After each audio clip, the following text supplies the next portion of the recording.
இருந்து தான் பார்க்கணுமா அப்படின்னு கேட்டீங்கன்னா அதெல்லாம் கிடையாது. இப்போ வந்து நான் வந்து ஹோம் டைரக்ட்ல இருக்கேன்னு வச்சுக்கோங்களேன். நான் வந்து ஹோம் டைரக்ட்ல இருக்கேன்.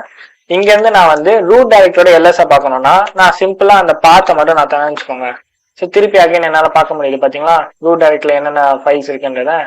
ஸோ இதுதான் நம்ம வந்து ஜஸ்ட் அந்த பாத் எல்எஸ் அண்ட் அதோட பாத் எந்த பாத்தை வந்து நம்ம பிரிண்ட் பண்ணோம் அதை நம்ம கொடுக்கலாம். அப்படி கொடுக்கலாம்னா பிரசென்டா என்ன டைரக்டரி இதுல இருக்கோ அதை மட்டும் தான் காட்டும். ஓகேவா? ஓகே. ஸோ இதான் எல்எஸ் கமாண்ட், ரொம்ப சிம்பிள். MKDIR இது உங்களுக்கு வந்து நல்லாவே தெரியும். MKDIR மீன்ஸ் வந்து மேக் டைரக்டரி, அதுதான் வந்து MKDIR சொல்றாங்க. இப்போ வந்து நான் கொண்டாத்துக்கு முன்னாடி வந்து டெஸ்ட்னு சொல்லிட்டு ஒரு ஃபைல் வந்து நான் கிரியேட் பண்ணேன் இல்லையா, MKDIR டெஸ்ட்னு கொடுத்தேன். அந்த மாதிரி T1 தரேன். புரியல?